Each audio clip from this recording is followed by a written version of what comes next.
Good morning, friends. Let's analyze the market. If we look at a more global time frame, the daily one, we can see that yesterday's and the day before yesterday's decline was due to the fact that we came to test the daily imbalance. Here, liquidity was taken out and the downward movement continued. Switching over to the 4-hour time frame, we can clearly see that the short structure is continuing. Each successive low and high point is getting lower than the previous one. From the current price levels, we can also observe that during today's Asian trading session, the previous day's low PDL level was decisively taken out. And from the current levels that we are observing, I expect two possible scenarios. Either we go for a retest of this low, take it out, and then move further up to take out the previous day's high, or we get a deeper liquidity grab at the 38.86 level, and from there we focus on moving further up. Globally, of course, I still have a bearish outlook. That is, I would really like to see a liquidity grab here and a drop down to the 3819 level as the first target. Next, euro to US dollar. Yesterday, we opened a position on the euro. Everything here is pretty logical, really.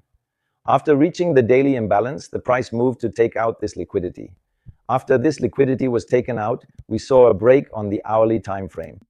Here, after carefully building up our position, we experienced a slightly deeper correction, which basically just took out the Asian session's liquidity. From there, the price continued the short movement as we had anticipated. We managed to take two take profits. We took one here and the second one at this particular level. We fell just a bit short of taking out this liquidity shelf, but it's likely we'll still get there. If you're still holding positions there, I recommend moving your stop to break even and continuing to hold. It's possible we'll see a move like this and then go further up to the third target. Next, USCAD. The Canadian dollar has reached all my targets so far. It took out liquidity here and took out liquidity here as well. Now at this point, I'm currently expecting a slight move into the area of this 4-hour imbalance. Let's take a closer look at what we currently have on the lower time frame. The Asian session is still short for now, and that remains unchanged. Ideally, I'd like to see some additional liquidity action occurring within this 1-hour imbalance, as that would further confirm our expectations. It's quite possible that during the Frankfurt session, we might actually get a somewhat deeper correction, and from there, we could then move further up. As for GER40, for now, my idea is to continue shorting. Why? Because we were specifically working with liquidity here. We then received a good and positive reaction in this particular area. Now, at this particular point in time, we have a test of the 4-hour imbalance.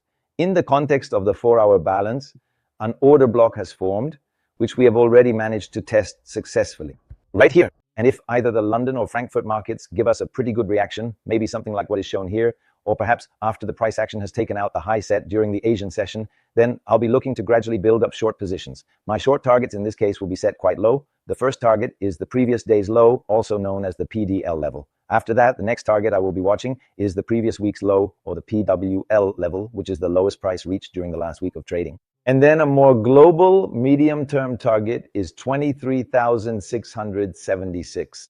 So if we do get the opportunity to enter the position, the trade will have a risk-to-reward ratio of 1:5, which is actually considered to be pretty good in trading terms. The next asset that we are going to look at is the Swiss franc.